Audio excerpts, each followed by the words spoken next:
Let's have a talk. Let's enjoy, at least for the early part of the week, certainly, Florida State's success, their rise to prominence, another victory over Miami. That is 3 straight, and Florida State is 10-0, which might as well be 11-0 as we sit back and welcome in North Alabama. Florida State with an opportunity to rest some players. We'll get into all of that, the things that lay in wait for Florida State. But you can have these conversations, and these are fun conversations to have when you're undefeated, when you have vanquished yet again your rival, and you find yourself in position to perhaps capture an undefeated season. And in doing so, obviously, you would say a successful campaign, no matter what happens from there.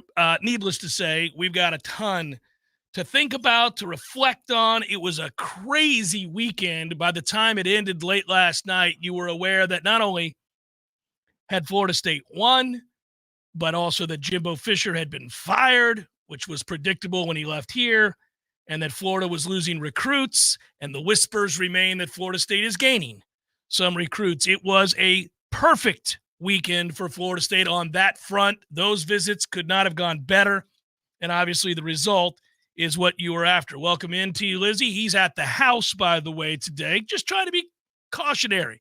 A little under the weather, but ready to roll with us today. And Matthew is here in his seat, so we'll make it happen. Obviously, I'm here and you're here, and thanks to all of you for doing that. By the way, for those that came by Corner Pocket on Friday, great time. Good to see you.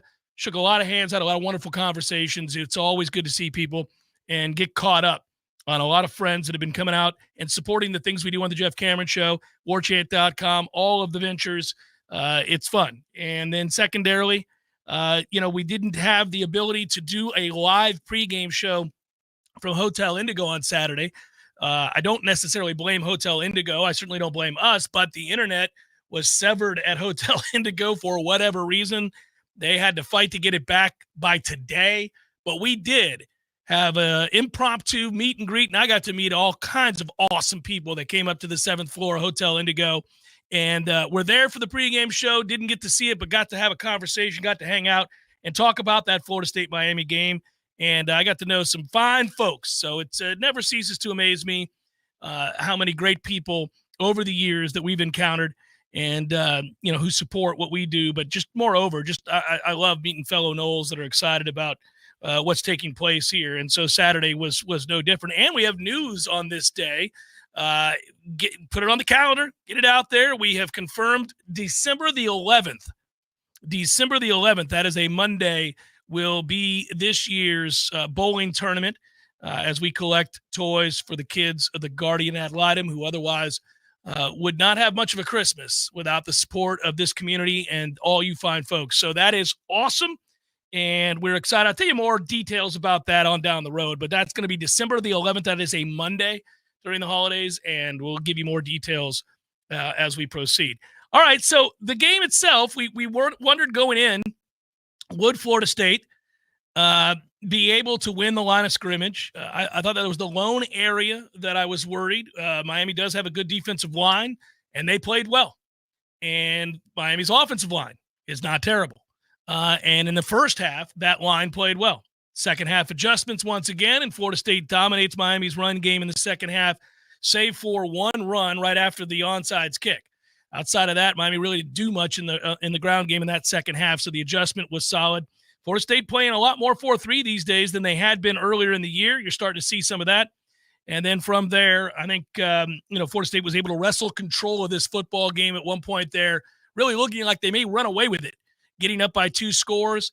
And then you get the fluke play of the broadcast. You watch that angle. I in the stadium, I couldn't even tell, but when you go back and watch it on TV, and you're just absolutely puzzled as to how that angle was taken there and how that ball got fitted in. Had that not happened, I think Florida State is really on the verge of blowing this thing open. But at the end of the day, they win the game, and that's all that really matters. And we don't worry about style points in rivalry games. We worry about wins, and that's another one. So that's kind of my synopsis of Florida State and Miami. Tom, anything stand out to you beyond what I just described regarding the action on Saturday?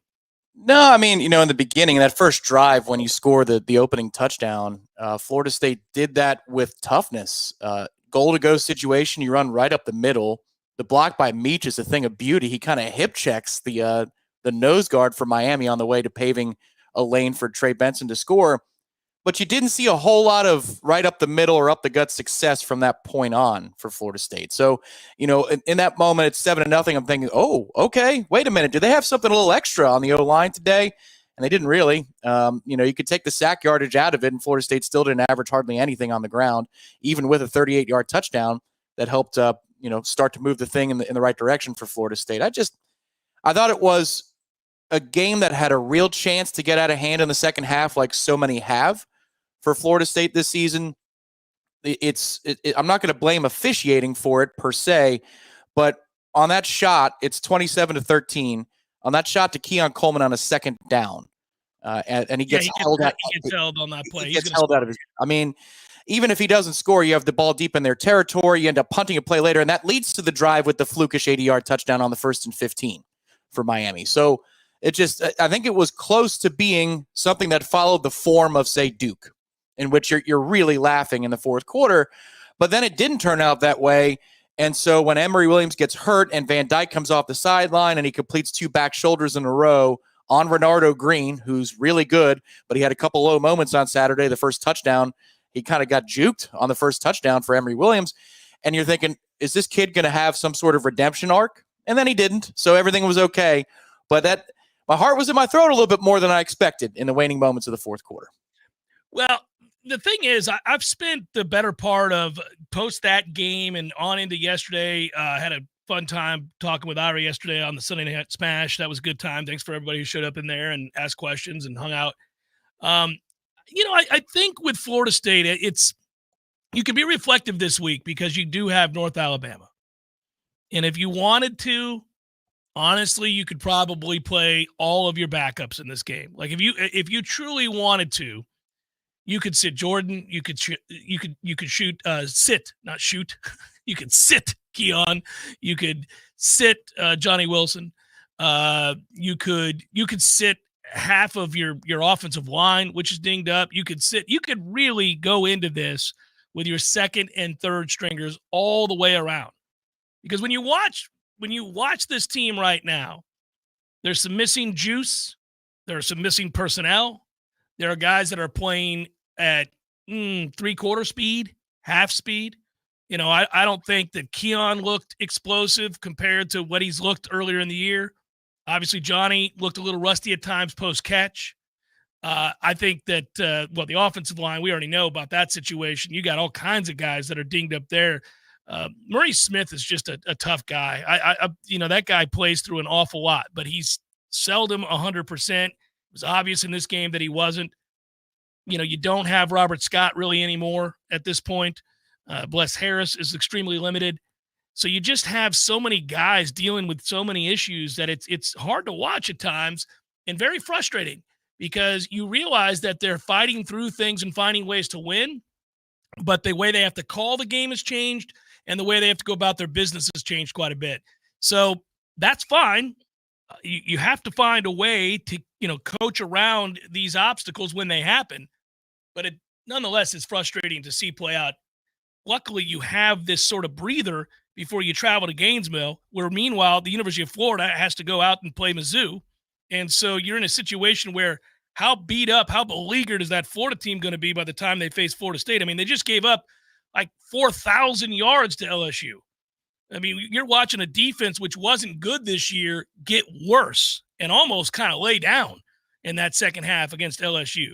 Now, Jaden Daniels is really good, but sweet Jesus, we can't have people out here amassing 500-plus yards by themselves. That's crazy person stuff. He may have just won the Heisman in that game on Saturday, and good for him. The only team that has shut him down is Florida State University. And so that's good. It's a feather in our cap. Should bode well for Florida State when we do play that game.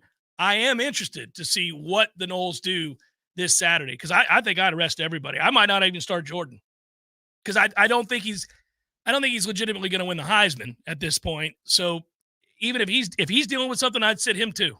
Yeah, you're the principals in that, and I don't necessarily disagree. I don't think they're going to do that, but I would like to see Brock Glenn this weekend if he's healthy enough. I want to see him get into the mix. He went down with a hand injury earlier in the season. I want to see some of those young offensive linemen. I'd like to see some of those young members of the secondary in non-garbage time situations. They still want to atone for the touchdown they gave up to LSU in week 1. So give them a half. Let them play for an entire half on Saturday. It's going to be fascinating. Senior night, I like it. The weather's supposed to be a little bit cooler, so you get that last taste of Doak in November before we go and we play Florida next week, which also has been announced for a 7 p.m. kick. That was just announced in the last 20-odd minutes, is that our regular season finale will be 7 p.m. on ESPN when we travel down to Gainesville. But this is the other side of the equation from last week. I said, if you're 10-0, you're going to be 11-0. Buddy, you've got a real chance here for the third time since 2013 to have a 12-0, a perfect regular season. And so even though the Miami game didn't have that satisfying rocking chair feeling that I was hoping for in the fourth quarter, in a way it's better because you poison their souls with hope and then you rip it away from them again. But now it's about the larger goal. Like, of course, Florida is going to be I've always cared more about the Florida game than the Miami game when ranking the rivalries, because in my era, Florida was better, a lot better than we were. So I have that kind of feeling towards the Gators. But I'm just looking towards that goal. You're so close. You are so close to finishing this thing off. And if you do need to rest a couple of people to help you get there in an easier fashion, then do so on Saturday. Absolutely. By the way, I saw a couple people in the chat say, well, I'd hate to overlook this team and somehow get got or something like that. Buddy, this is a subdivision team. North Alabama just lost to Central Arkansas. The week before that, they lost to Austin Peay. The week before that, they won by 1 over Utah Tech. They lost to ACU. They lost to Eastern Kentucky. They lost to UT Martin. Stop it. They're not. Florida State's not losing to North Alabama. It's not going to happen. Now, it is senior day. The seniors that are healthy enough will be out there to play some in this game. They're not going to do what I just said, which is sit everybody.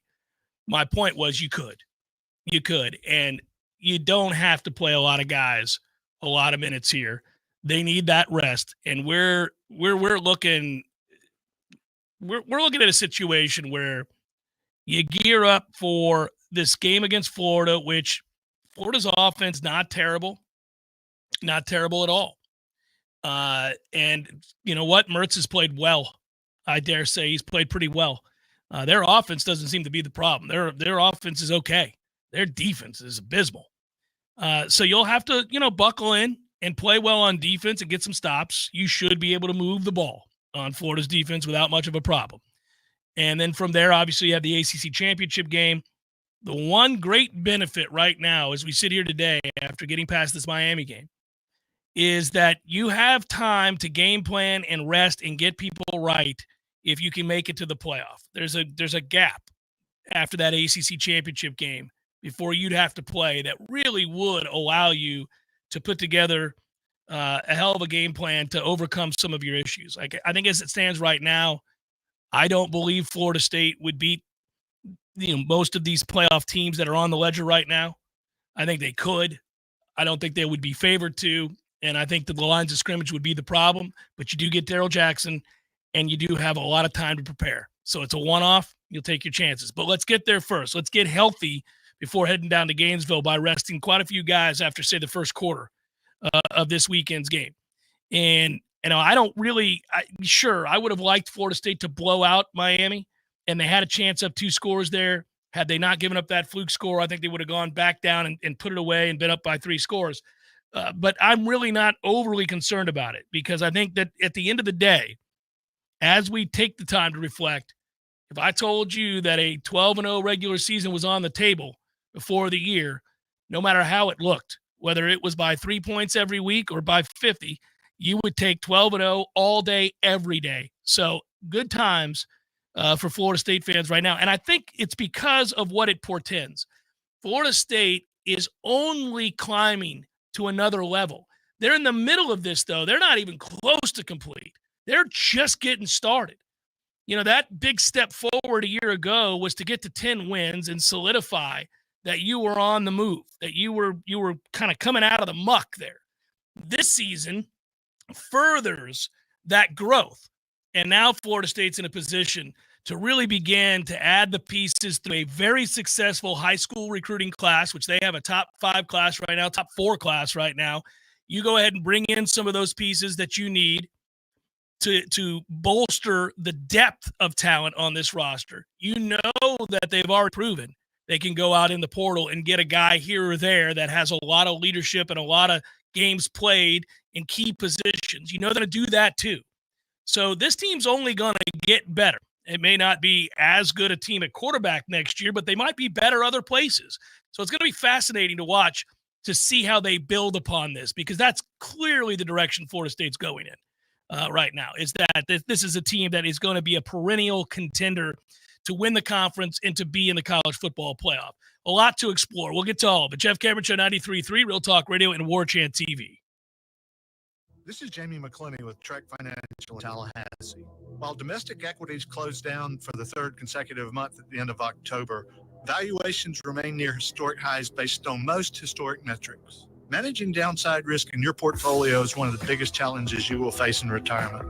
While you can't control performance, you can control the risk in your portfolio. Markets are going to do what markets are going to do, but a clearly defined risk management protocol can help to mitigate large drawdowns in your retirement nest egg. Valuations remain near historic highs based on most historic metrics. If you're concerned where this might be headed, give me a call at 850-900-5200 and schedule a time for a risk-focused portfolio review. Or you can visit us on our website at trektlh.com. That's trektlh.com. Make Jamie your first call for that second opinion. Investment advisory services offered through Trek Financial, LLC, an SEC-registered investment advisor.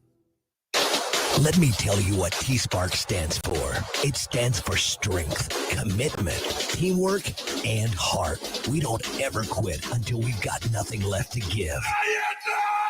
Our team is unstoppable. Want a guaranteed win? Call T-Spark Enterprises for your next roofing or construction project. We conquer all peaks. TSparkConstruction.com. License number CCC 1331204. Excellence defines us, so we'll never let orthopedic pain and injury define you. TOC is a physician-led team of fellowship-trained specialists providing the highest level of orthopedic care in the region. With 12 centers of excellence and TOC Now urgent care clinics, our patients access affordable expert care fast. TOC, only experts. Schedule an appointment at teamtoc.com. Hello, I'm Dana Brooks. And I'm Jimmy Basic. Traffic cameras are everywhere, providing valuable evidence if you've been in an accident. But if you can't access that evidence, it could just be your word against theirs. Basic Brooks is partnered with Roadproof to have access to all their traffic camera footage. If you've been hurt in an accident, give us a call and we'll find out if the proof you need is out there. Let us find your video evidence so you can come back stronger. Call us now at 850-777-7777.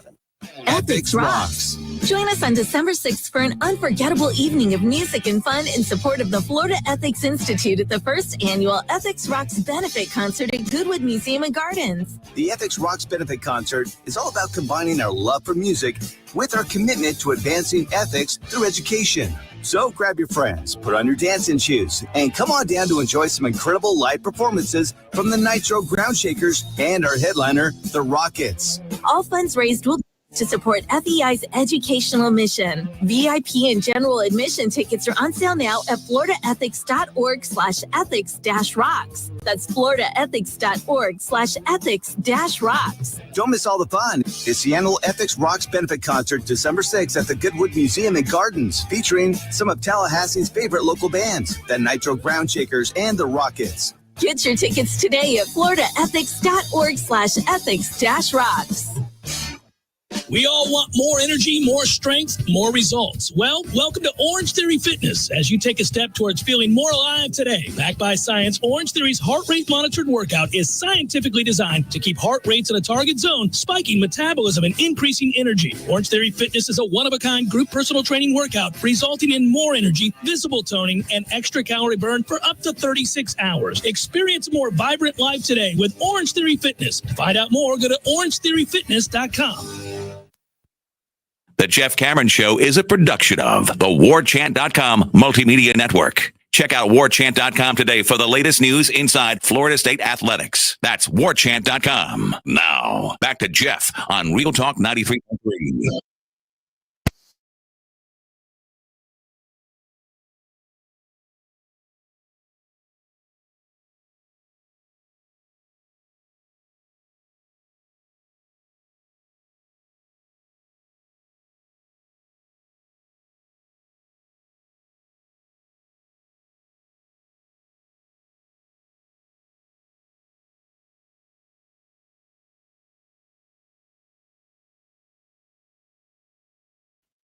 When they got past the Clemson game, I think we kind of felt like Florida State was in a real good position to go undefeated. Obviously, I wasn't really worried about Pitt or Wake or Syracuse even or any of those teams. I had a little bit of a concern about Miami's line of scrimmage, but I still thought we'd win this game. And actually, if you go look at the way the game played out, if you look at game on paper, Florida State at no point dropped below 60% chance to win that game, predicted to win that game. So there's no moment in that game, even when you're trailing in the second half after the onside kick doesn't work, and they get a field goal out of it. Turns out, by the way, that's the last real successful run Miami had, was that first run after the onside kick, which is right up the gut. And I was concerned that this was going to be more of the same because they ran very well in the first half against Florida State's defense. A curious thought, we have not spoken on this game, you and I, prior to right now. Does it seem to you, this is my guess, that Florida State prepared defensively for Tyler Van Dyke? It could be. I think their thought early on was keep everything in front of them and let's see if you can prove that you can go down the field in 10 plays, 12 plays. Because from about the late second half on, you saw that we were getting downhill and we were pressuring more. There were more linebackers on the field. It felt like there was a hell of a lot more downhill to it to start that third quarter. And then from that point moving forward. That's why I think they prepared for Tyler Van Dyke. They totally changed their game plan in the second half and decided to basically run blitz and stop all this nonsense by having a safety come in and make tackles behind the line of scrimmage and change the lanes for you to run. I don't know why the hell you don't do that on the first play of the game. Why would you not have I'm going to make a freshman quarterback beat me down the field because I don't think he can. Yeah, I agree with you. They might have thought that their front four could have just won straight up, and they didn't need to do that. And, I mean, look, I'm in a position where we know that what happened, and so I'm trying to explain something that didn't work, but that's the best thing I can think of there. Actually, the play that pissed me off the most was the second and forever, and because they have the post first down, was it a taunt? It was an unsportsmanlike of some kind, and they hit a bubble. What do you think's coming? They're not running a deep post. This is screen territory, guys. This is screen territory. Like one of the big runs was just well done by the running back where he cuts back completely against the scheme of the play and we're out of a gap and that sucks. But it's a play made by the running back to go where it's not blocked up. The second one they hit that sets up the first and goal, they call it right into the teeth of a blitz from the same side. And Shaheem gets picked up by the tight end / H-back, who is, I mean, it's a perfect call into the wrong call at the wrong time for Florida State. But for the most part, I was impressed with how they handled the run. For the most part, that second quarter got away from us a little bit, but they responded pretty well. Overall, I would rate the defensive day as good. I thought they did a good job. Second quarter, we were worried, but they did a good job overall. Yeah, I thought the second half adjustments against the run changed the game, and they were dead in the water after that.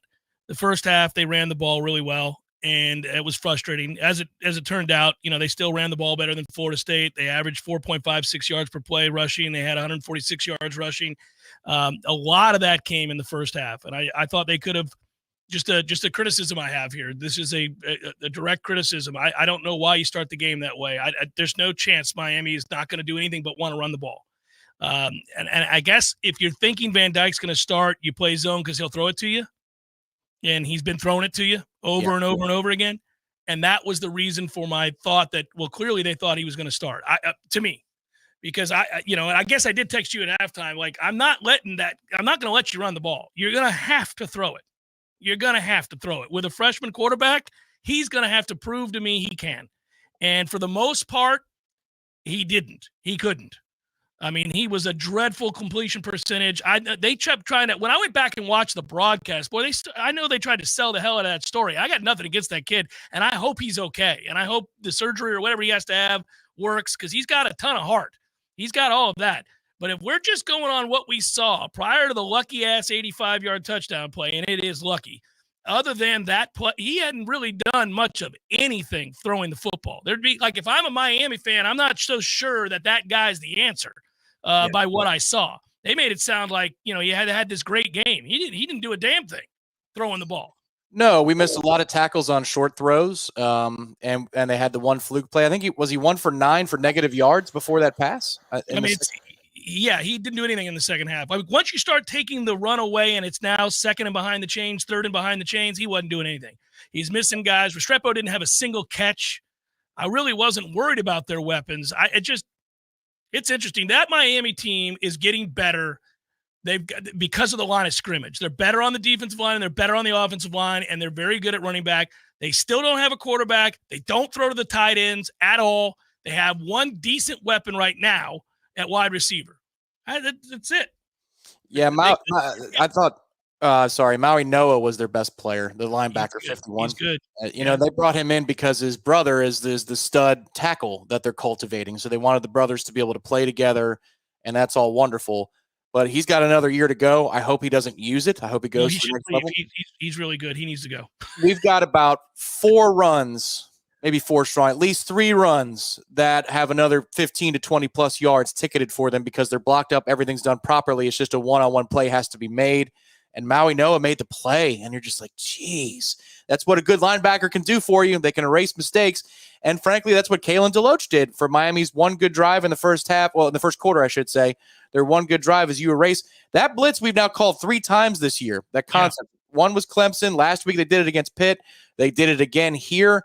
That dude reminds me, and he's got a long way to go before he's a professional on that level, but it just reminds me of Devin White getting downhill for the Buccaneers, because when he triggers and he decides he's going in 5th gear, Kalen DeLoach is sudden. And that helped change the course, I think, of even that 10-0 run that we went on in the first half. The number one issue I had offensively in the first half was the drive at 10-0, where you lose a couple yards on first down. And you run it on second. You call another run right behind it? I didn't understand what that was, because now you're in third and you can't convert. Now we're in third and we're not going to convert. And that's how Miami takes that next drive and gets to 10-7. But you got a chance in that moment to put the game on ice, and then you've got a chance at 27-13 to put the game on ice. And that Keon hold, man, that's a call you got to make every single time. I don't understand where it's always about position. If you're going to complain about officiating, you got to complain about were they in position to make the call. How are you not in position to make that call in that moment? Because it changes the course of everything in the second half. I thought it was a bad day for officials throughout college football in that game. I don't know that they got a single call right. When I went back and looked at the replay of the game, I didn't realize just how bad a targeting that was. I also didn't realize that it was obviously a safety. They should have given Miami a safety there. That was I don't know how they don't. How do you not get that right on replay? And what are you doing, Jordan Travis? Jesus, man. That's 2 weeks in a row with this nonsense. Stop that. I mean, he's got to get it together a little bit here. Just drifting on back 15 yards for no effing reason while a guy's right in your face. And that's Miami's MO. Like, if somebody who is off the street football fan like me can see that Miami brings more than you can block and they overload, how do you not have a plan for that? And how do you not know that there is no time? You don't have time. They're bringing pressure on almost every play. Yeah, I don't know how we didn't have a plan for that. That was frustrating to me. And then they also missed the Greedy Vance interception. Dude, that's an interception. What? I mean, God. There were bad moments all around for officials. I think both fan bases had plenty to complain about, and they'd be right. And I don't get, and I've never gotten, and we have talked about it till we're blue in the face since the last one to talk about it today. They must have just small children randomly pressing buttons in the replay booth. They're not looking at anything. They're just, what? Nobody's looking at actual replays. It's not hard. It takes seconds to see what happened on these replays, and they never get it right. It's bizarre. And McDonough did a good job when I went back and listened. He did a good job of calling him out. He's like, we called down to the replay booth. We wanted an answer. They wouldn't give us one. We just asked about that call on the interception. They wouldn't tell us about that one either. Like, he's pissed, clearly. I appreciate that in a broadcaster who's not just there to collect the check. They actually care about the game. So that tells you that he and McElroy are so pissed off in a commercial break. They're like, give me an answer. That's ridiculous. Give me an answer on Find this. out why that happened. Yeah, please. What was your answer? There has to be a legitimate reason you didn't overturn that. Well, and I think it's also important that you say that it was targeting, because you don't believe targeting exists generally. Very rarely. I think it's less than 1% of the time does targeting exist. Most of the time, it's a freak occurrence. It's happenstance as a guy tries to get lower, a lot of head angles and all that. That was an intent. Those two had a feud. That was an intent. And it's the very definition, by the way. Even though I want to get rid of the rule, the rule is there. And in that case, that's the only time you should throw that flag. When it's that obvious, not anything borderline, nope, not targeting. I'm never calling targeting if I don't have to. But in that situation, I'm like, well, that's kind of why it's in the rule book, because my man was trying to do that. It was obvious. That was bizarre. They didn't give us any answer on that either. Again, doesn't matter. The refs were bad for both teams in this game. Miami got screwed on that safety. We got screwed on that play with Keon Coleman and on that play. It's bizarre how that happened, but I was blown away at how frequently the replay booth. It's one thing to get it wrong at full speed or be out of position or not catch it, at the speed of the game. When you're watching a replay, good God, man. It's Jeff Cameron Show, 93.3 Real Talk Radio, Warchant TV.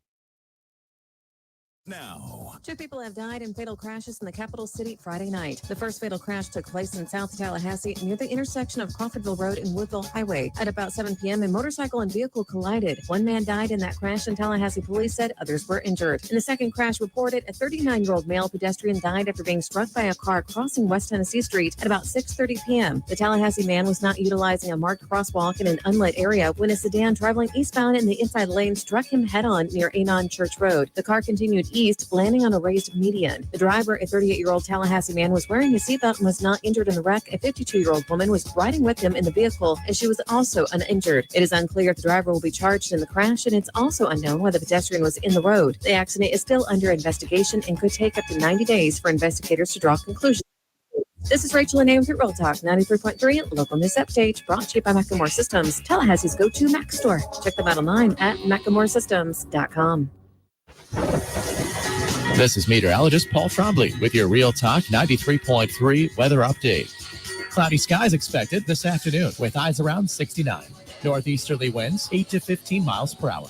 Overcast skies again tonight. Slight chance for scattered rain showers. Lows level off around 58. Chance for scattered rain showers again tomorrow. Highs level off around 67. Overcast skies. This report is brought to you by the Lawn Johns. For all your landscaping and lawn care needs, visit thelawnjohns.com. Right now, 64. I'm Greg Tisch, and I want to share one of my favorite TCC alumni stories. It's been almost 30 years since Charlie Ward led the 1993 FSU football team to its first national championship, won the Heisman, and became the first Heisman winner to play in the NBA. But did you know, like thousands of students before and since, he started his college career at TCC? We are proud to call Charlie Ward one of our own. Today, he serves on the TCC District Board of Trustees, so you might even get to see him around campus. TCC thanks our community for 58 years of support. We look forward to moving into the future together.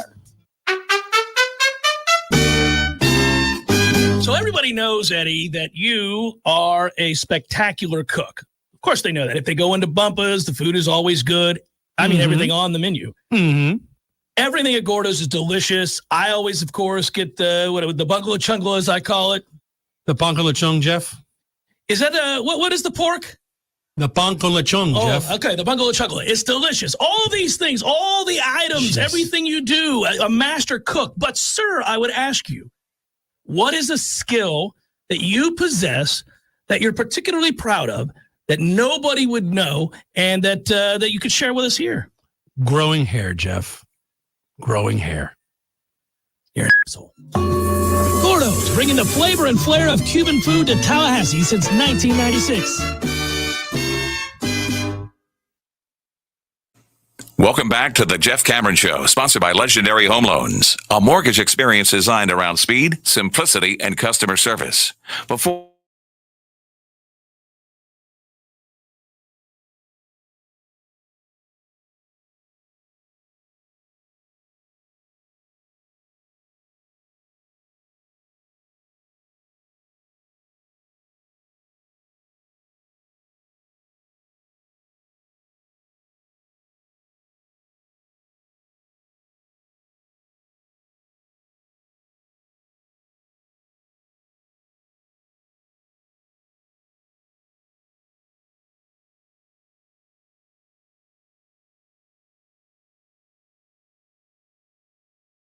variety being on the sideline for this game for Florida State. A lot of former players on the sideline and in attendance for this game as well. If you are on social media, you saw so many former players tweeting out.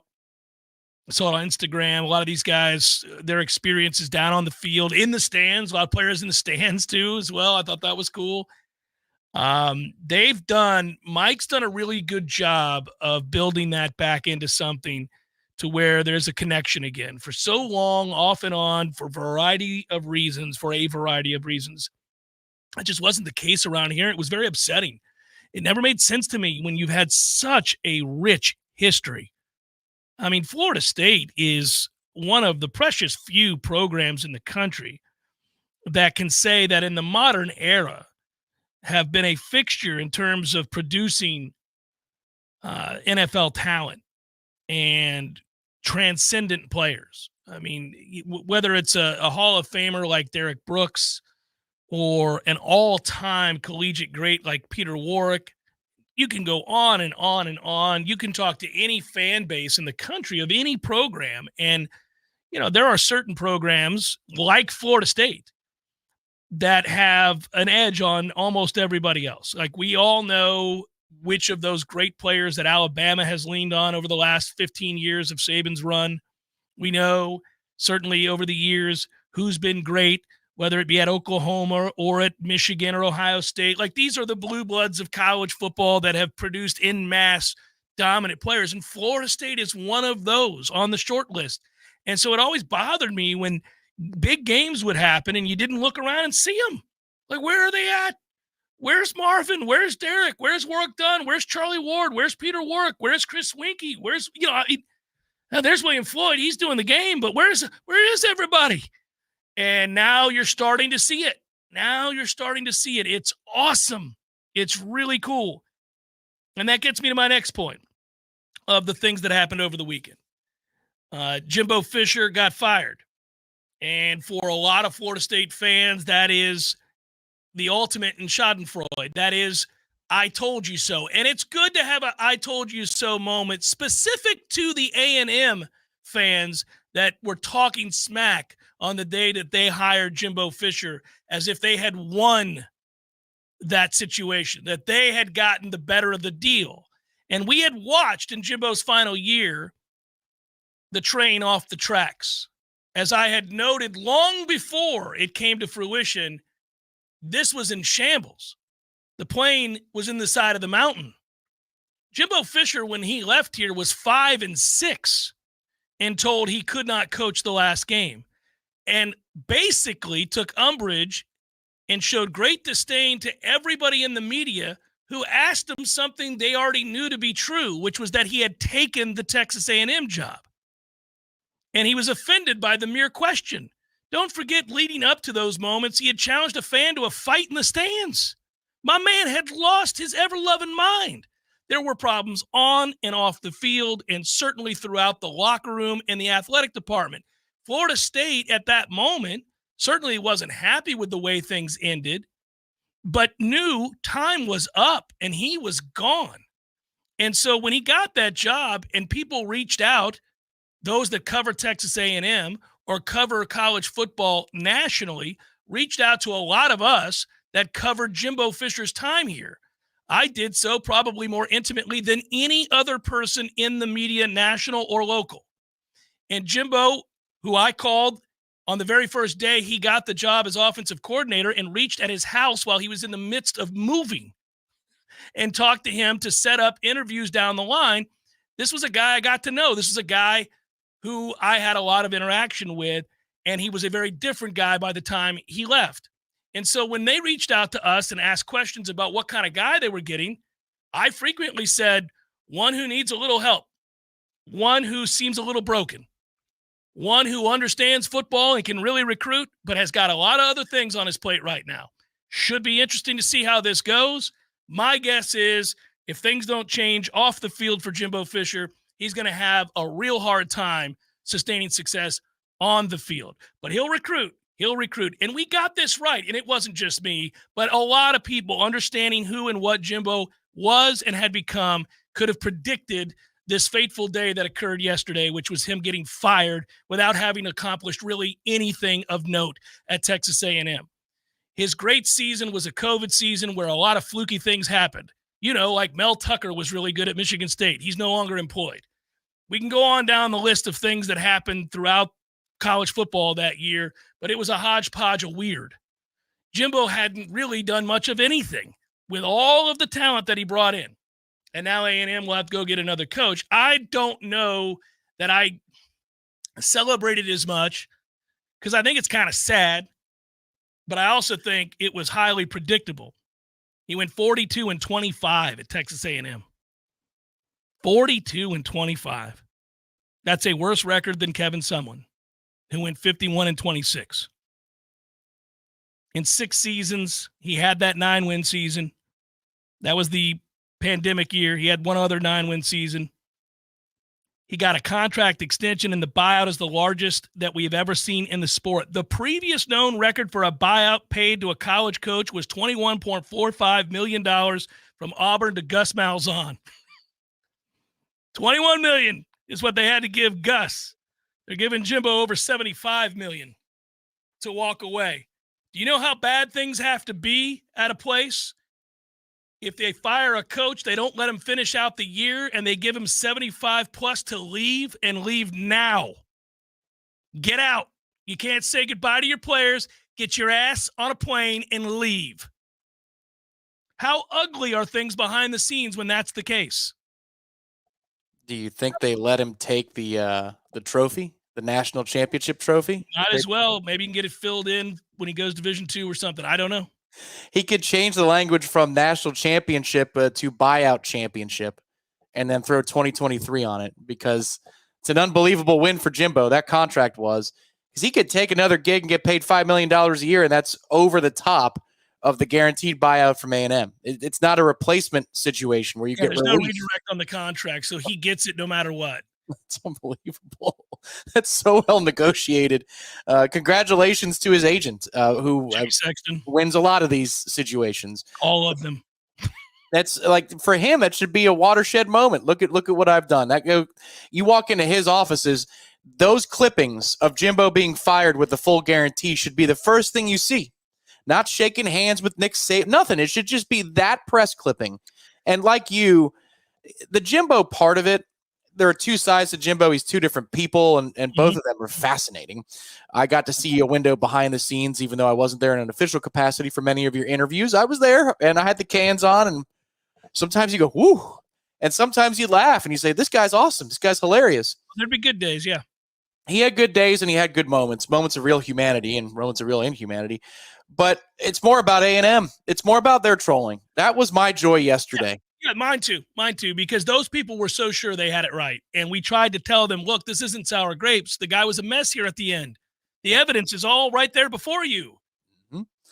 And they wagged their finger in our face, and they told us that we're small time, that now with their facilities and being SEC and all that kind of stuff, that they're going places that maybe we had been in the past, but we can never return to again. And so the symmetry is, it's not like we're enjoying right now through 10 games, a 7-3 season, an 8-2 season.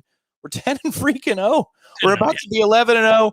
We're going to be featured again on Tuesday night as one of the talking points of the college football playoff selection show. It's just, at the time that the Jimbo era ends, we are at our peak from that moment that he was fired or he resigned from Florida State. With Jimbo Fisher removed from the situation, players can enter the transfer portal at any time over the next 30 days. That'll take us into that December 4th period that we all look forward to, which is the normal time. And so let's see how many of these players get picked off and how many of them want to come to Tallahassee. Let's find out how things work out. I know it's a free-for-all right now. Hopefully Florida's class continues to collapse. And it did. We passed them yesterday. We passed them in the On3 industry. So now we're number 3 in the 2024 class.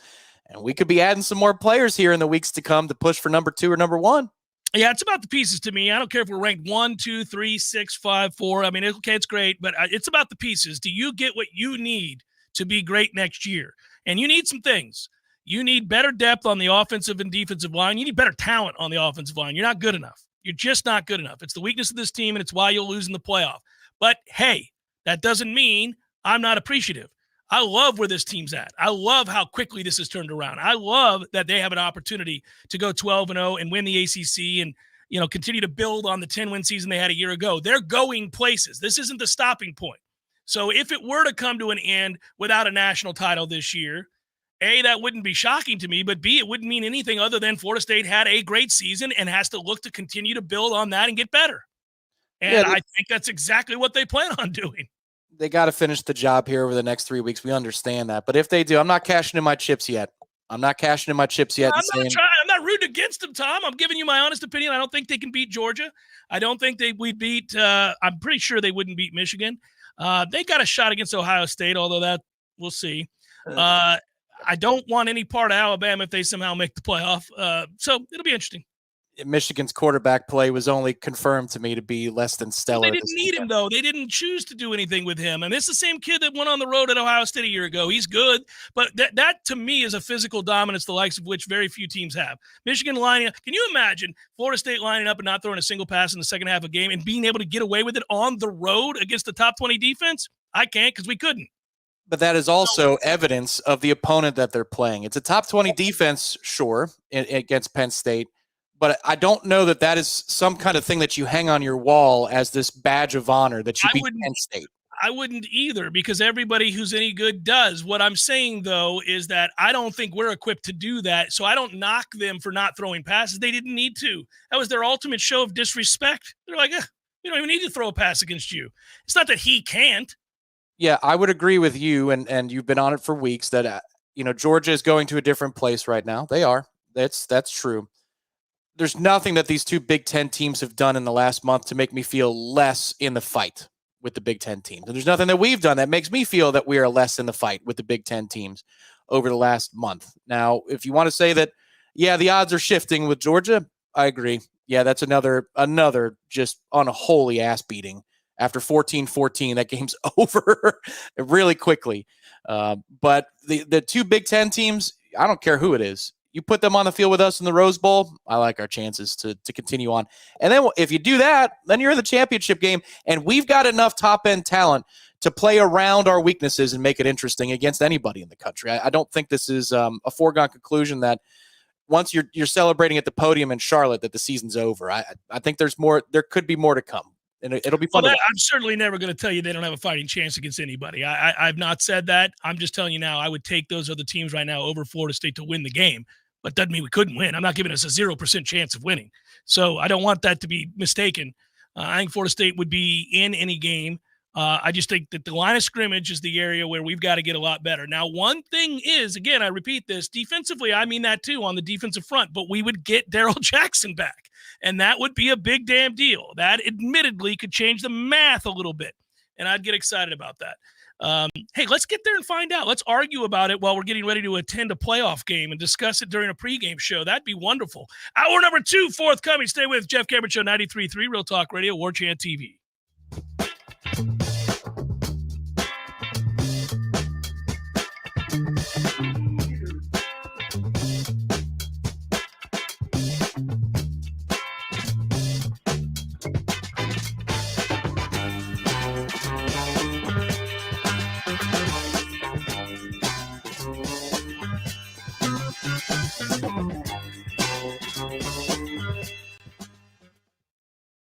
Fans, our partner ISF Inc. is a national management and IT consulting firm located right here in Tallahassee, Florida, solving the future for state governments through strategy, process, and technology. As a trusted advisor for state governments, ISF knows the importance of defining a clear and detailed strategy. Our friends at ISF can help your organization create a strategy that sets you on a path to success. ISF, your vision plus our expertise brings your brilliant ideas to life. Visit ISF.com to learn more. ISF, solving the future.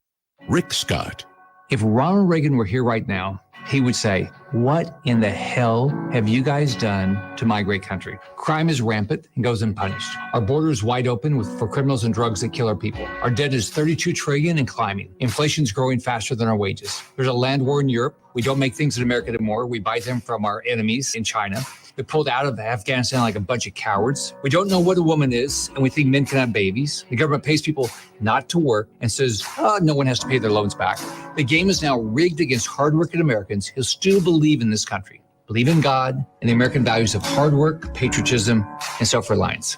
This is not a fight for the faint of heart. It's not a fight for the weak. We are losing our country. It's time to cowboy up and fight like hell to turn this country around. We can do it. Make no mistake, we will do it. I'm Rick Scott. I approve this message. Paid for by Rick Scott for Florida. The leaves are starting to fall.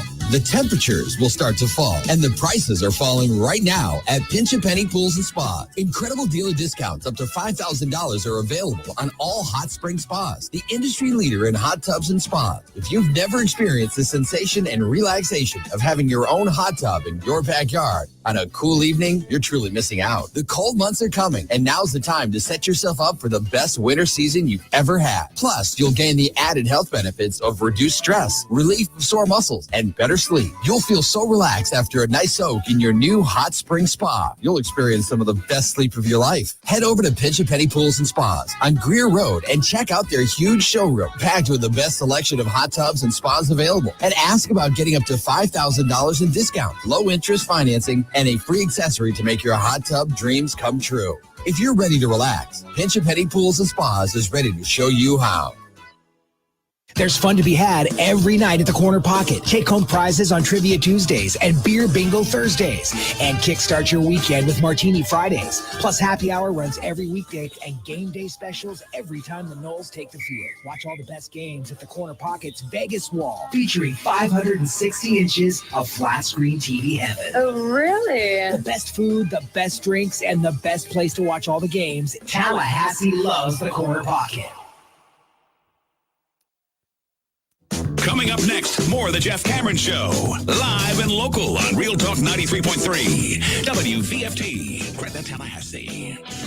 The latest betting odds and live movements from Vegas. This is your action update. Now here are your latest lines from our guys in the desert. Jacksonville Jaguars on Sunday, a 3-point dog to the San Francisco 49ers at total 45. Trevor Lawrence over-under passing prop bet.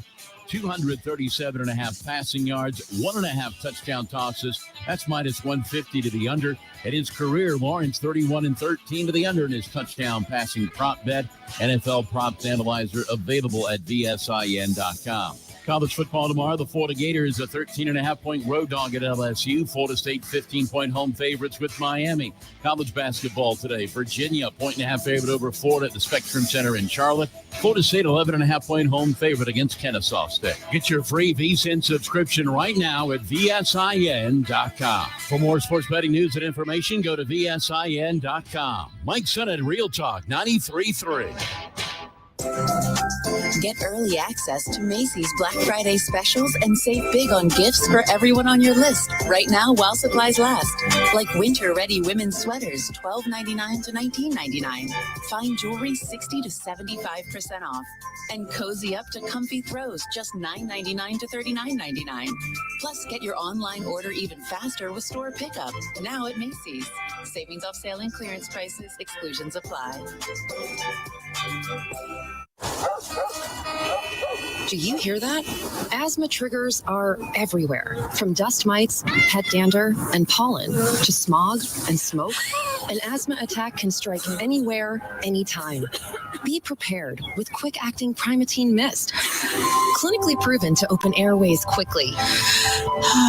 It's the #1 FDA-approved asthma inhaler available over the counter.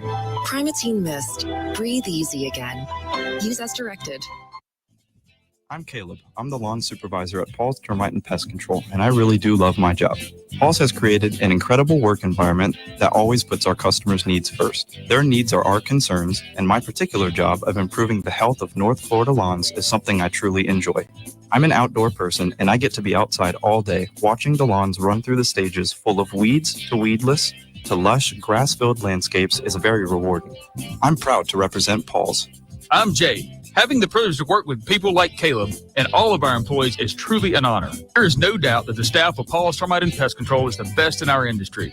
All of our people are local, and local really does mean something. We are North Floridians. Our kids go to school here. We shop here. We build relationships here, and we honor our commitments. To all of our customers, thanks for trusting us to protect your family, pets, and home. For the elimination of termites, any other pests, and a greener lawn too, call Paul's. We'll get them all. Orthopedic pain and injury deserves effective treatment options now, so you feel better fast. Whether you have joint pain that won't subside or an urgent orthopedic injury, we are the specialists to get you back on your feet. And there's only one thing better than fast care: expert care. We believe you deserve both. TOC, only experts. Learn more at teamtoc.com. We all want more energy, more strength, more results. Well, welcome to Orange Theory Fitness as you take a step towards feeling more alive today. Backed by science, Orange Theory's heart rate monitored workout is scientifically designed to keep heart rates in a target zone, spiking metabolism and increasing energy. Orange Theory Fitness is a one-of-a-kind group personal training workout resulting in more energy, visible toning, and extra calorie burn for up to 36 hours. Experience a more vibrant life today with Orange Theory Fitness. To find out more, go to orangetheoryfitness.com.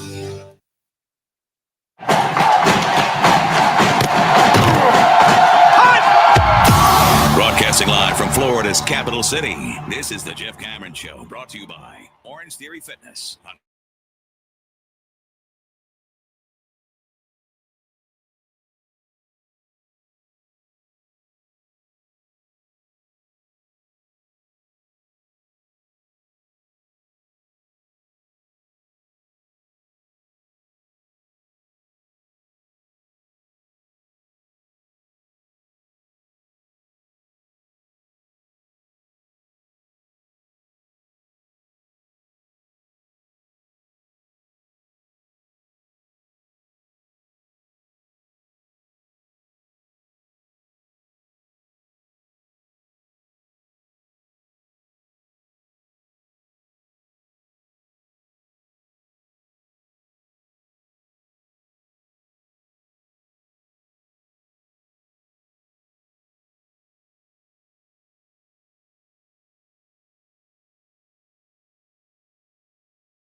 There's an element to that. You got to sit patiently. It's hard to be patient when you're ready for the big bang, and Florida State provides that opportunity with a win, and that is 3 straight over Miami, 10-0.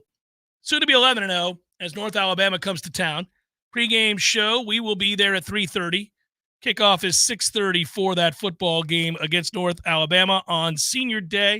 It will be a cool moment this Saturday to be able to, we spent a lot of time at the end of this game, and with the game that's at hand being less than competitive coming up on Saturday, you do have time to reflect about where the program has come from and how quickly it has done so. And I think that's the part that I find myself doing a lot over these last 48 hours and will continue to do as I look ahead, because it's funny, if you give an opinion that you think Florida State may lose a game down the line, it's that you're hating on Florida State or something stupid like that. That's a small-minded way of viewing analysis. On the other hand, I do want to make sure that I provide balance, which is to suggest that I cannot be more impressed with Mike Norvell and his staff as to how quickly this has gotten to a place where we could have crazy expectations, where you could go from 5-7 to 10-3, and now soon to be 11-0. It is remarkable. It is not just a lot of hard work and great coaching. The buy-in is self-evident. These guys play hard for one another. They love each other. They believe in what the program is doing, and they believe in really the work ethic that is espoused over and over and over again. And I think that portends of greatness to come. When you have a coach who's hungry, who's young, who's hardworking, who's innovative, and who seems to connect and get people, players in particular, right? And that's the other thing, is that I think players love to play for him and coaches love to coach with him. And these are all things pointing to Florida State being in the mix for the foreseeable future. But now let's address this, because we didn't get to it last hour. We did talk about Jimbo Fisher getting fired and what that represents and what that means and all of that. But Mike Norvell was asked today about the Texas A&M job. Now, first things first, I preface it by saying that's not surprising. Get used to a young coach who's having success, who's turned a program around rapidly, who's innovative, who's well thought of within the coaching community. And this has been an interesting year, right? We have listened to coaches, our opponents. Those coaches say a lot of flattering things about Norvell and what he's meant to the program and the way that he's built it. And that includes people that haven't always gotten along with, say, Florida State. Dabo Swinney has nothing but great things to say about Mike Norvell. I don't need Dabo to say those things. I don't really care that he does, but it's worth noting because he has been a preeminent coach in this conference for the better part of a decade. Many others have done the same. So Mike's reputation is expanding beyond Tallahassee. He was great at Memphis. He's been very good here, and he's going to get a look when other jobs open up. It doesn't mean that he wants to leave. It doesn't mean that he's going to leave. But I think we as a fan base better get used to the fact that his name is going to come up. When Penn State gets tired of losing every single game they play against anybody who's any good, you're probably going to hear Mike Norvell's name come up to replace James Franklin. If a couple of SEC jobs open up, you're probably going to hear Mike Norvell's name as a possibility at those jobs. Now, here's the thing. Florida State is not a stepping stone job. The administration is all in on football. The revenue surrounding football continues to grow, but there is a stark reality here, which is why we've made so much noise about wanting to get out of the ACC, and that is that we are able to bring in less money than SEC programs because of our godforsaken, sorry-ass television contract. And so there are schools that have more money than sense, like Texas A&M, that could throw crazy figures at coaching candidates. And so I think a lot of people in that situation are all ears. Now, I don't think that Mike's going to take the Texas A&M job, but I wasn't surprised at all to hear that he was a candidate. Here's what Mike Norvell had to say about that today. Coach, two national outlets were discussing a coaching vacancy and put your name on a potential list. I know you can't control your name being involved in those things, but what is your sort of reaction when these things happen, and how do you manage that in your conversations? Yeah, there's not really any point to talk about it, in a sense. I mean, it's funny how how sometimes those things get out there and people want to try to use that, and especially in recruiting and things like that. Well, I told recruits 2 years ago, and a lot of these guys that we're recruiting now, I said, well, it's funny, 2 years ago, every coach was talking about, well, how long is it, how long is he going to be there? They better win some games or he's not. But I told him then, I said, watch, in 2 years, everybody's going to be trying to use the other thing. Well, but this is like that. I can't control any of that. And obviously, we're so excited about what we're building here, where we're going, the opportunity that's ahead. I mean, it's a special place, and that's, I think that speaks for itself. So, I'm grateful for the opportunity, and but I can't control all those things. All right, so a couple of things here. It's going to be fascinating because fans of any school want their coach to unequivocally say that they are not going to take whatever the job rumor is, right? That they're not going to take that job. No matter what, they're not going to take that job. That's what fans want to hear their coach say. Now, Mike was not asked right there by Aslan whether or not Mike would take the Texas A&M job, and of course he wouldn't have answered it, I do not believe. In that situation, it'd be kind of weird, given that they're preparing for a game this weekend, fresh off the win against Miami, and then they've got the game against Florida there in the midst of all this. And I don't, think that Mike is leaving, no matter how nervous the fan base gets. But I will say this, and Nick Saban learned this the hard way: you don't speak in absolutes about these jobs. I've said many times over the years that even if you are all in on a job, you owe it to yourself and your family to listen to whatever job offers come your way. Doesn't mean you're going to take them. But, I've said, what if, and some of these schools, A&M in particular, are insane.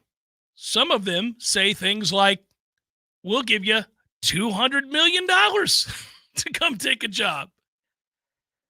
And you might say, well, golly, I mean, there's more to life than money. Yeah, there is. But your agent, your attorneys, and the people that represent you are going to tell you, my man, let us do our job. Mike might want better facilities tomorrow. He may want any number of things, more money for his assistant coaches. He may want a lot of things that he currently doesn't have, that don't have as much to do with his personal pocketbook as it does the program building that he wants to engage in. And so therefore, this is leverage, potentially. And you're just not going to get a lot of coaches say, no how, no way, no matter what, I'm staying here. Very rarely. Every now and again you do, but not always. And that doesn't mean they want to go. It doesn't mean they are going to go.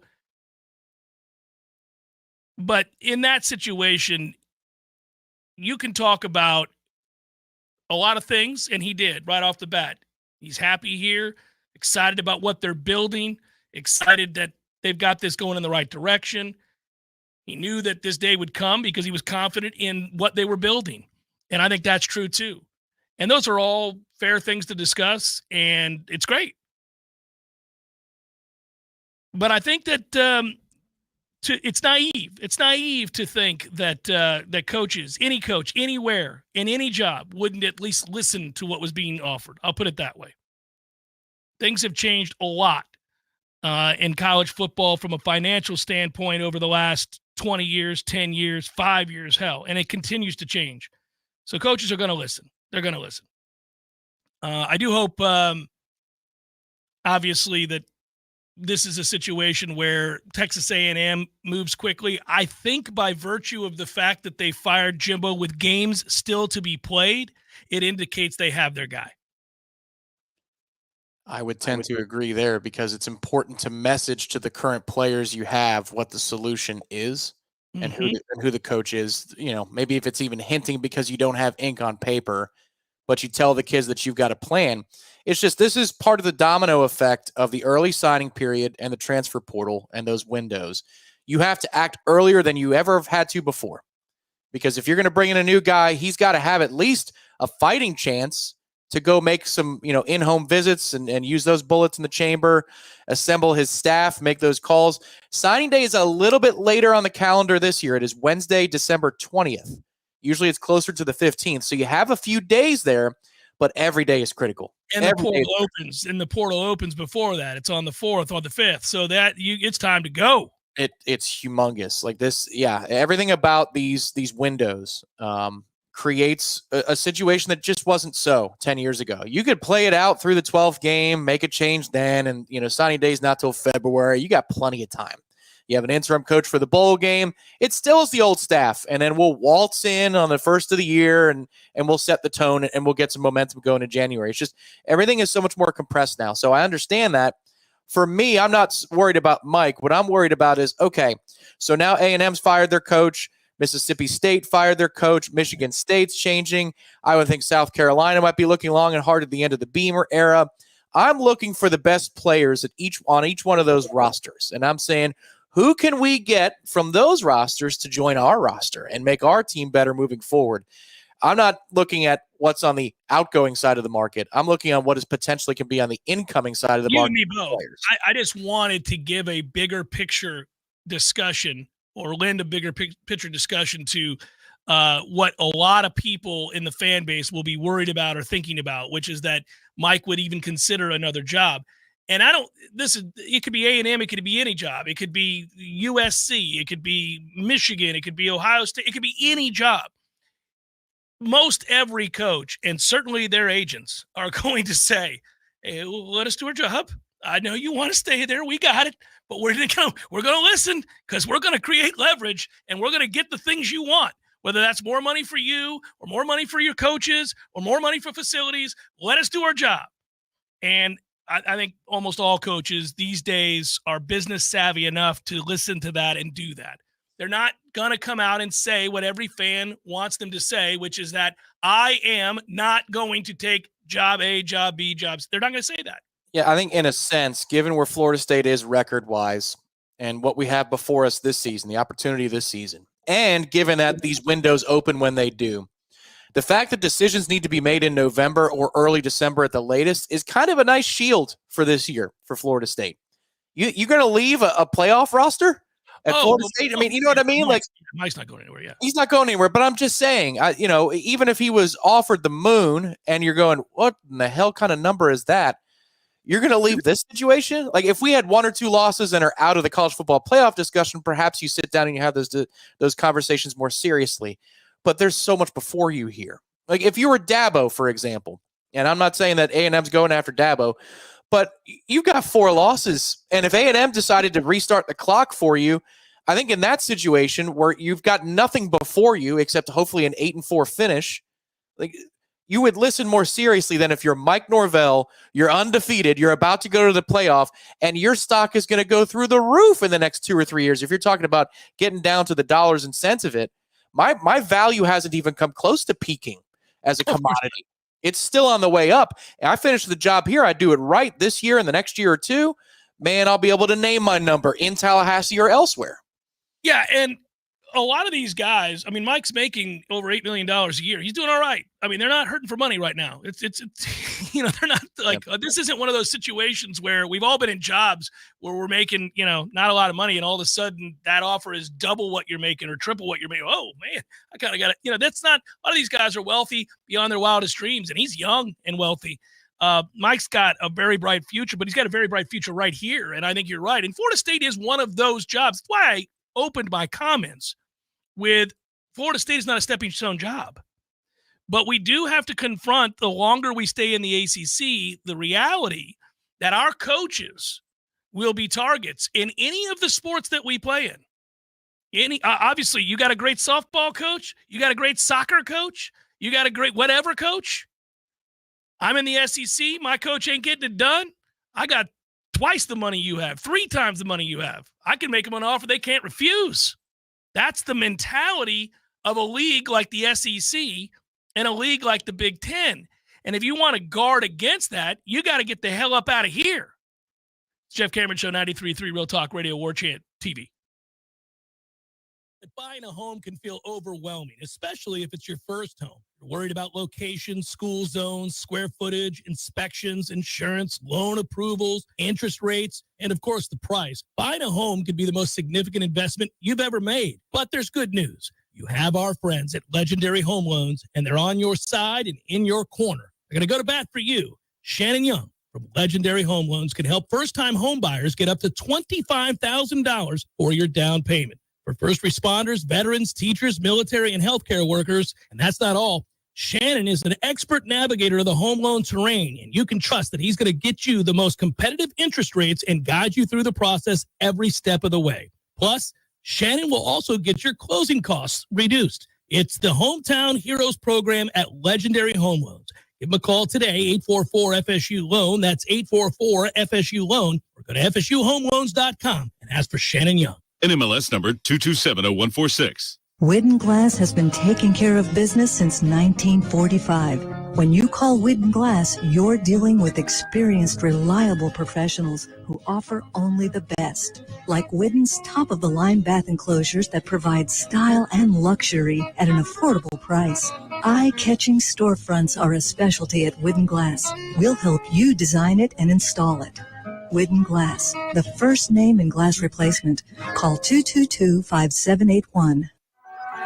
The leaves are starting to fall. The temperatures will start to fall. And the prices are falling right now at Pinch A Penny Pools and Spas. Incredible dealer discounts up to $5,000 are available on all hot spring spas. The industry leader in hot tubs and spas. If you've never experienced the sensation and relaxation of having your own hot tub in your backyard on a cool evening, you're truly missing out. The cold months are coming, and now's the time to set yourself up for the best winter season you've ever had. Plus, you'll gain the added health benefits of reduced stress, relief of sore muscles, and better sleep. You'll feel so relaxed after a nice soak in your new hot spring spa. You'll experience some of the best sleep of your life. Head over to Pinch A Penny Pools and Spas on Greer Road and check out their huge showroom packed with the best selection of hot tubs and spas available. And ask about getting up to $5,000 in discount, low interest financing, and a free accessory to make your hot tub dreams come true. If you're ready to relax, Pinch A Penny Pools and Spas is ready to show you how.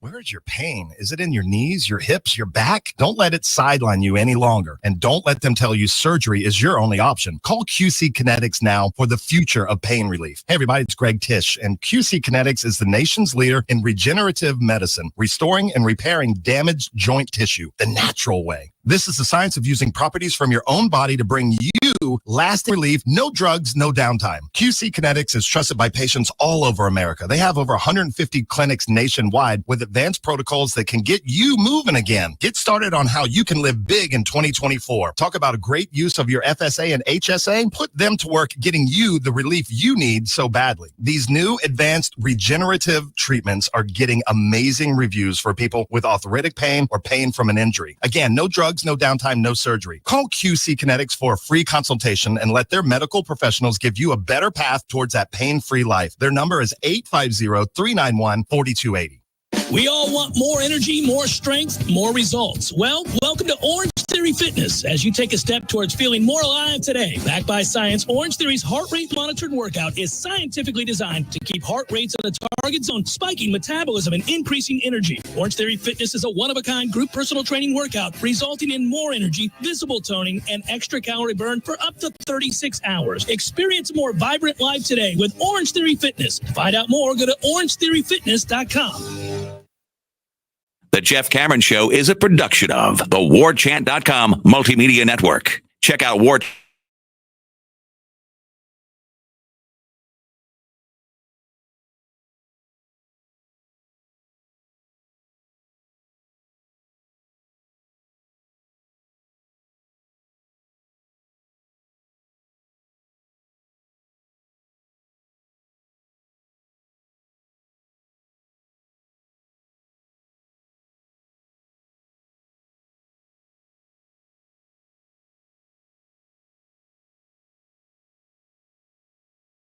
don't know. I was just excited about Florida State's win over Miami and being 10-0 and whatever that was that I ignored, guys, and I shouldn't do that. Joe writes, Jeff, I enjoy hearing your interactions with a-hole Canes fans. Anything happened with them on Saturday? No, not really around any. I saw the despondent look on their faces through almost all of the second half and the sinking realization that they were under, that this was not going to go their way. So I appreciate that, Joe. Unfortunately, I don't have any stories to tell. I think they've kind of fallen back into their lot in life, which is that of also Rans. Jeffrey writes, do you think we have a chance at going 13-0? Yes. Yeah, I think it's more than it's highly likely. Highly likely. Also, has number 3 hit the portal yet? Laugh out loud. I like Hussey and think he should start back there. And Brown. Oh boy, Jeffrey. What do we got here? C Black writes, Jeff, Clemson never had a great offensive line during their run. No, not a dominant offense. One of their offensive lines was very good. But yes, I get your point. I didn't say we couldn't win one. I'm saying that I don't think we're the favorite to win one, and I, in certain matchups, don't like our chances. Other matchups I do. And I will qualify all that I said, like I did before, by noting the break that would happen in between the ACC championship game and any playoff appearance. That would go a long way in getting healthy. And then obviously, like I said, I'll repeat that over and over again, getting Daryl Jackson in there would be a big damn deal on the defensive line. There he is. Ira Schoffel, Warchant.com, the website. Hello, Ira. How are you, brother? I'm great, man. How are you? Good. So are you going to pin Mike Norvell down tomorrow after practice about whether or not he's taking the Texas A&M job? We had one asked today. I know. I played the clip. Yeah. No, he. I mean, look, man. I think we talked about it a little bit last night in the Smash. I don't think it would make any sense in the world for Mike Norvell to do that. But hey, it's not like Florida State's not paying him. He's making over $8 million a year. Yeah. Texas A&M can offer him $15 million a year. I mean, it's just to me, it doesn't make a whole lot of sense. It doesn't make a whole lot of sense. About it. But I was just saying, I was explaining, and not chidingly so, but to people who ask the question, like, why would somebody even listen? Well, I think you owe it, no matter who you are and how happy you are. I think you owe it to yourself, your family, and everybody else to listen. I mean, who knows, right? You can always listen to a job offer. It doesn't mean you're going to take it. But people, fans are passionate about their school, and they don't ever want to hear that their guy would ever consider or even listen to another job. I don't think Mike Norvell's going anywhere right now, and why would he? He's got an undefeated football team that is on the come. This team's only going to get better in the next 2 to 3 years. Yeah, I agree 100%. And to your point, in fairness, yeah, I mean, you and me and everybody else probably listening to this right now has been in a situation where you're perfectly happy in the job, but if you've done a good job, then somebody else might inquire about whether you'd be interested. And I always listen. I'm sure you do also. And I think most people do. Absolutely. But it's in this situation, obviously, it's in Mike Norvell's interest to make sure that doesn't fester, because he does have a lot going on with recruiting right now, and schools are going to use that against him. The longer your name is mentioned with other jobs, other schools will use that against you. My guess is that it's Elko. I think they probably already know it, and I think that's who they're going to hire. You want to venture a guess just for fun? He would be a good choice. I mean, he's definitely impressive, and one thing that I thought was interesting is how many times Russ Bjork or Bork, I'm not sure how to pronounce the last name, talked about wanting a new head coach that's very positive and detail-oriented. And I thought that was interesting. I think the last guy. You noticed that too, did you? Yeah. We're looking for somebody with some positivity. We're working towards hiring somebody that is positive, that you can interact with, that is amenable to discussion, that might good personal skills. Yeah, that doesn't threaten our most prominent boosters, and correct. I think that's what they're going to be aiming for. All right, so what say you about the rest of the way? I love 3-2-1 because you hinted at the fact that you think the Florida game could be a little tougher than people realize. By the way, I agree, because Florida can score. Yeah, I actually like Graham Mertz a lot better than I expected when they signed him. I thought it was going to be Alex Hornibrook Part 2, but he has not been that. And really, I think you look at Florida's offense, it's almost been two separate seasons. Early in the year, they were trying to be a little bit more smash mouth until they realized they couldn't do it. And then they've gone to more, a lot more passing. They'll go empty sometimes. And they've given him a chance to make some plays, and he's done it. I mean, in the last 5 games, I think they're averaging about 35 points a game, and that includes the Georgia game where they only scored 20. So playing at home, I expect they'll score some points against Florida State. But I also think Florida State's offense is going to have a really nice day because that Florida defense is atrocious. Well, they appear broken right about now. It is shocking to watch what we've seen the last few weeks. That Arkansas team got drubbed by Auburn over the weekend. Prior to that, when they scored the 30-plus on Florida, it came right after they had scored 3 against Mississippi State. They sandwiched it. Yeah, so basically Arkansas has been god-awful for 2 of the last 3 weeks, with the only exception being that when they traveled to the swamp and lit their ass up. I mean, it's almost as if that defense has quit on Florida, and what a shame. What a shame it is. Well, it's gone back a long way. I mean, the first time I think I really watched them was that Kentucky game where Kentucky ran for 1,000 yards against them, and that running back set all kinds of records. And at the time, when I watched that game, I was like, Florida's defense wants no part of contact at all. It was weird. They're soft, Ira, and I don't typically just float that out there or throw that label on people, but they are soft on defense. And then you watch this game Saturday. I mean, it looked like, Jaden. I mean, there are plays. If you look around Twitter, there are a bunch of individual plays of where Florida fans are like, "Hey, what is this guy doing on this play?" It's just independent contractors just floating around, not trying to make plays. It's crazy. I've never seen anything like it. I think Jaden Daniels probably won the Heisman. For those that don't know, and we'll move on and get back to Florida State, he went 17 for 26 for 372 yards and 3 touchdowns. Oh, by the way, that in and of itself is really impressive. Now let's throw in 234 yards rushing and 2 touchdowns.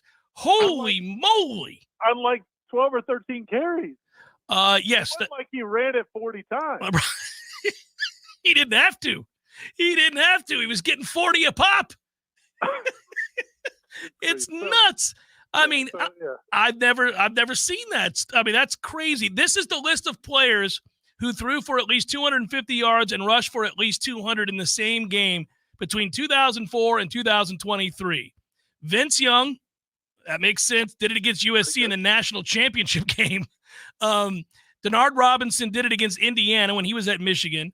Johnny Manziel did it against Oklahoma in 2012. I remember it well. Jalen Nixon, who nobody saw do it against Arkansas State when he was at Louisiana. Quentin Flowers did it against Memphis in 2016 when he was at USF. Malik Cunningham did it against Duke. And Jaden Daniels did it against Florida. And that's it. That's all. It's crazy to see those numbers. Back to Florida State. How much do the starters play this week? It's senior weekend. You're going to want to make sure that, as you wrote, everybody gets their flowers and we give them their just due, standing ovation. All those guys are part of a massive turnaround. Jordan Travis will get a 5-minute standing ovation at least. But how long do you want those guys to play? Because I'm saying 1 series. I think it should be brief as well.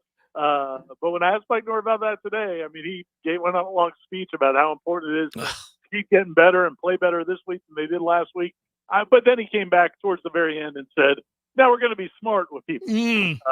So I think guys that are seriously dealing with things like Maurice Smith appeared to be in that game, and some other guys. My guess is they'll be very limited. We've seen him do it so far. I mean, there's games this season I think where maybe some of these receivers could have played if they were needed. Maybe some of the offensive linemen as well. So I think they'll be judicious with it. But the guys who go out there and play, my guess is they'll be out there till they get up maybe 4 scores. I mean, I wouldn't be surprised if he plays some of those guys a good bit.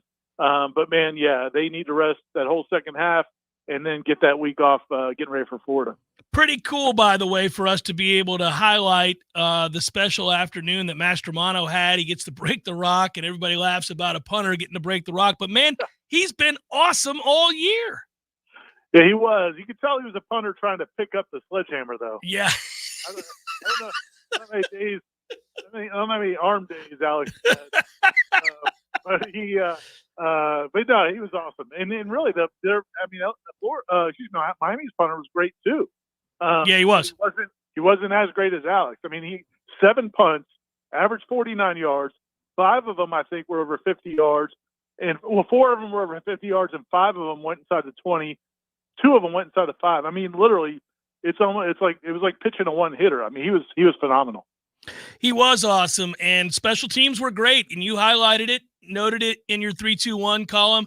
A lot of things have had to be great for Florida State to piece this thing together to get to 10-0 because they have had an awful lot of injuries. They've had key players miss games. I mean, it's not normal to have one of your most impactful players to have to miss 2 and 3 games, and that happened with Johnny Wilson. They have had a ton of linemen miss times. We know Jordan has dealt with various injuries throughout the year and played through it.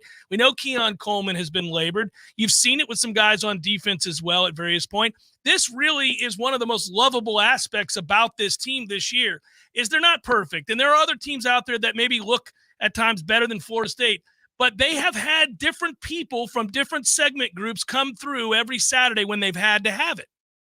And, it's really what's cool about it is it's kind of what we hoped it would be when they were piecing this team together. If you go back to our conversation during the summer, we said we didn't know that this team had the elite talent that some of the other teams in the country would have, whether it's Alabama or Georgia or maybe even an LSU.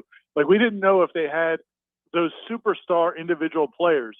And they've got probably they've got a few, but they don't have as many as some other teams. But what we were excited about was because of the work of Mike Norvell and his general manager of personnel, Derek Ray, and that whole staff, it's a very complete team. There's not a lot of gaping holes. They may not be super at every area, but they're not really bad in any other area either. And I think what you've seen is in different games, different groups have stepped up, different players have stepped up. And even if things get taken away where the other team says Jared Versett's not going to beat us today, or Keon Coleman's not going to beat us today, or Trey Benson's not going to beat us today, or Jordan, they have other ways to still play well and give themselves a chance to win. I think that was a perfect example where special teams really came through, and the defense really came through in a big way on Saturday. Should make mention really quickly, Florida State knocked off Kennesaw State. Any thoughts on basketball before I say goodbye for today? My eyes were not bleeding. Well, that game, it was. I was encouraged by it. Here's my prediction. I'm a bold prediction. It's my real bold prediction. Oh, okay. I want to hear this. We're not going to have to go full Taylor Swift all basketball season on Seminole headlines. Nice. A little bit of FSU basketball this season. I was hoping to, but every time I tried last year, you and Corey would just break out into song with Taylor Swift, and I'd get pissed about it because it just wasn't taking my man serious enough out there. But yeah, I don't think they're great, but I like the front court. So let's see. We'll see. I think it's going to be at least it'll be worth watching it. All right, brother. Be good, man. I'll talk to you tomorrow. Thanks, Jesse. Yep. Let's Ira Schoffel, warchant.com. Good times. By the way, just put a ribbon on all of this with the coaching jobs and who are the best candidates and all that. Well, we do have some people in the On3 network that you can reach out to and talk to that I've talked to, and some others that some of my cohorts have talked to. I actually don't think that Mike Norvell is anywhere close to atop that list of candidates. Like, if you want to rest easy because you're nervous with everything that I just described about him ascending as a young, vibrant coach who's succeeding, that's fine. I think he is that guy that I described, but I do not believe he's a realistic top-tier candidate for that job. If you must know, it seems to me that even somebody like UTSA coach Jeff Traylor is a guy that he's an East Texas native, built his career there as a coach at the high schools in the state. Everybody knows who he is. They know how good he is. He won 3 state championships in that state where they adore their high school football. He went on to have success right off the bat. Huge impact at UTSA. He's probably a better candidate, but I actually believe it is Mike Elko to be the guy. Think about Mike Elko. In 1 year, he won ACC Coach of the Year, his first year at Duke. He's a Penn graduate. He's a really smart guy. He's only 46 years old. He's very affordable, not that money matters at all at Texas A&M. But he's also coached at Notre Dame. He's also coached at Wake Forest. He's also coached at Texas A&M. he would seem to be almost a perfect candidate at this point. So there are some other guys. Some people would point to Dan Lanning. I think if I'm Dan Lanning, who's a very good coach, I'm not going to leave Oregon. I got Nike money. I got a good thing going there. I'm beloved. I believe in the rematch. They're going to smoke Washington and win the Pac-12. I think Oregon's one of the most dangerous teams in college football. He's got a good thing going there. I wouldn't leave. But there are a lot of other candidates that people would point to ahead of Mike Norvell. So don't get overly concerned. Hell, TCU's Sonny Dykes could be a candidate despite the terrible season that they're having. But Sonny just took them to the national championship game a year ago. So there are a lot of guys that are going to be looked at before Mike is considered all the way near the top of that list. Jeff Cameron Show 93.3, Real Talk Radio, Warchant TV. For local news now. A man was arrested and charged with attempted murder by the Leon County Sheriff's Office after stabbing a woman multiple times with a knife. Deputies were called to a residence in the 1600 block of Alshire Court North around 9:40 a.m. on Saturday. When they arrived, they found a woman outside of the residence suffering from stab wounds. She was transported to a local hospital and treated for her injuries. Ryan Gilmore, 23 years old, was arrested at the scene. He was found holding a knife just outside of the residence. It's being charged with domestic violence and premeditated attempted murder. The Leon County Sheriff's Office is investigating a suspicious death near Carr Lake after a man's body was found around 9:30 a.m. Thursday. A family member confirmed that the victim was 22-year-old Artez Moore of Bainbridge. The Bainbridge man was visiting Tallahassee at the time of his death. Anyone with information regarding the incident should contact LCSO Detectives at 850-606-3300 or to remain anonymous, contact Crime Stoppers at 850-574-TIPS. This is Rachel and with Real Talk 93.3 Local News Update, brought to you by Macklemore Systems, Tallahassee's go-to Mac store. Check them out online at MacklemoreSystems.com. This is meteorologist Paul Trombley with your Real Talk 93.3 weather update. Overcast this afternoon with daytime highs approaching 69. Winds out of the northeast, 8 to 15 miles per hour. Slight chance for scattered rain showers tonight. Lows level off around 58. Overcast skies. Chance for scattered showers again tomorrow. High temperatures reach up to 67. Cloudy skies expected. This report is brought to you by the Lawn Johns. For all your landscaping and lawn care needs, visit thelawnjohns.com. Right now, 67. Hey, no fans, our partner ISF Inc. is a national management and IT consulting firm located right here in Tallahassee, Florida, solving the future for state governments through strategy, process, and technology. As a trusted advisor for state governments, ISF knows the importance of defining a clear and detailed strategy. Our friends at ISF can help your organization create a strategy that sets you on a path to success. ISF, your vision plus our expertise brings your brilliant ideas to life. Visit ISF.com to learn more. ISF, solving the future. So everybody knows, Eddie, that you are a spectacular cook. Of course they know that. If they go into Bumpa's, the food is always good. I mean, everything on the menu. Everything at Gordo's is delicious. I always, of course, get the bungalow chungla, as I call it. The bungalow chung, Jeff? Is that what is the pork? The bungalow chung, Jeff. Okay, the bungalow chungla. It's delicious. All these things, all the items, everything you do, a master cook. Sir, I would ask you, what is a skill that you possess that you're particularly proud of that nobody would know and that you could share with us here? Growing hair, Jeff. Growing hair. You're an asshole. Gordo's, bringing the flavor and flair of Cuban food to Tallahassee since 1996. Welcome back to the Jeff Cameron Show, sponsored by Legendary Home Loans, a mortgage experience designed around speed, simplicity, and customer service.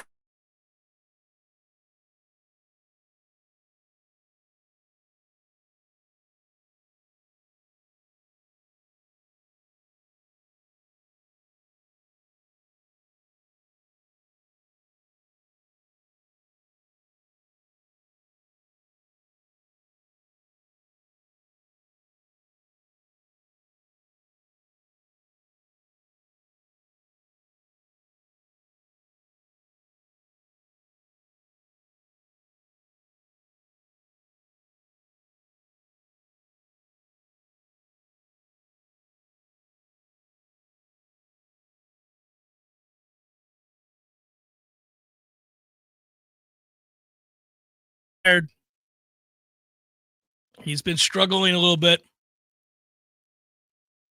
Now he can hear me. How you holding up, Tom? Oh, what you talking about? Yeah. I was just saying you look a little shaky right now. You've been under the weather today, I know, and I can see it. You're fading. The energy is coming out of you here. You're going to need to rest, I think. A nap is going to be, sometimes just the comforter with the nap too. The cold comforter is just the best thing in the world. The crud. I got the crud. Jamie brought the crud home from a successful 26.2 dalliance up in New York, and I tried to avoid it. We thought she was over it before we reintegrated. Made it past the weekend, though. Made it past Miami weekend, which is critical. And if you're going to be sick, North Alabama is the week to be sick. Well, I'm going to get right for North Alabama. I'm committed to, the final home game of the season. Got to make sure that we have all our I's dotted, T's crossed. It's a big game to go to 11-0 because, in truth, you just want to see a lot of these young kids play. Can't wait to see them turn loose and set the stage at Hotel Indigo. I don't disagree with that. I think one of the great things about the teams of yesteryear that were dominant were all the times that they got out to big leads against teams that they knew they could beat with their second, third, fourth string, if you will. And, you rolled some of these kids whose names you got familiar with in recruiting and got to see what they were about, how much faster they could be and how much stronger they could get and how much better they were going to make you 2 and 3 years down the road. So there are a lot of players on this team that I'm excited about what they're going to be next year. Now, one of the things that I would tell you is that, and I'm serious about this, the 2 weeks where Florida State had these injuries they were dealing with to the receiving core, most notably both of those weeks without Johnny, and then also, of course, the one without Keon, but those weeks included weeks in which, they had problems with Destin Hill and his ankle, and then you had the injury to Hakeem. I don't know what their status is this Saturday, but Tom, these are games where you could really see these two gentlemen light up a scoreboard and put up huge numbers. And they're already guys that excite this fan base and excite me about what they're going to look like next year. I think Florida State's receiving core is in really good hands moving forward. I like some of the younger players that haven't played. I think Hakeem is a bona fide star in the making. I think if Destin gets right, he is a star in the making. I don't know if I can count on Vendravius Jacobs to be here and be the guy, but if he can get right in terms of his mind, I think that this is a kid who's uber talented. I mean, they could be really good at receiver next year, even though they're going to lose Johnny Wilson, even though they're going to lose Keon Coleman. Yeah, especially if, the battlezone.com, if you can perhaps close the deal with a couple of these freshmen that were on campus this weekend too. Correct. You talk about replenishing the depth and what's necessary there, the battlezone.com, to see if you can get these guys to help be next year, first-year players. If Jeremiah Smith were to come here, he's not sitting for a year. He's going to be in the fold. He's going to be in the rotation right away. If Cam Coleman, who is committed to Texas A&M still somehow, if Cam Coleman decides to come down here, it's much the same. Come on, Cam. We know what time it is. Stop wasting all of our time with this nonsense with Texas A&M. It's a dumpster fire. You can already see it in the defensive back room. You can already see the flip that is happening. You got the commitments that you have for this upcoming class, and it's the best defensive back class in America. It just is. And we know what Conrad Hussey is becoming. The coaching staff is already trusting him. Frankly, I think Edwin Joseph might have gotten some more run if there wasn't a health issue there this part of the season, and I hate that because this is another game that he play a bunch. Quindarius and KJ Kirkland. I mean, Ashland Barker made a big play on special teams in this game, and he got some run. My God. Was it? He got a turnover against Pitt, I think, or was it a sack? It was a sack. Yeah. So you've got a whole bunch of get you some in that room. Receiver, you've got a few guys, but now if you can close the deal with a couple of these kids in 24, dude, that room will be completely overhauled. And think about where we were with wide receivers just a couple off seasons ago before the transfer portal helps fortify the ranks. It's just night and day. And you get to see a little bit of a sneak preview at several position groups this weekend. P. Simpson, I did see that. He writes, did you guys see the 5-star wide receiver that decommitted from Colorado and said Dion likely won't be there when I get there? Yeah, I listen, they're a mess like we thought they'd be. They've dropped, 6 straight or 6 of 7 at least. And, as it turns out, their win over TCU really doesn't mean anything. That team is terrible. Is not going to a bowl, meaning TCU. And so you just look, he set some precedent this year that probably won't sit well with recruits, which is to say that after losses, he's rolled his team several times. That never is going to win over a lot of people. Glitz and Glam does some, but when people like sift between that and they're like, hey, man, that's uncool. Just ripping players all the time, questioning their commitment. That doesn't seem like a good idea to me. Well, and then your offensive coordinator is the reason that you're dropping 30 and in these games with a bad defense that can't do anything really. And then you fire that guy for an assistant that you have to elevate to play caller in the middle of the season. Like the OC's the problem. Well, they bring in the new guy. Now I didn't watch the Arizona game. That's a heartbreaking loss for them because that would have, if they could have gotten that would have been to break the schneid, an impressive win for Colorado.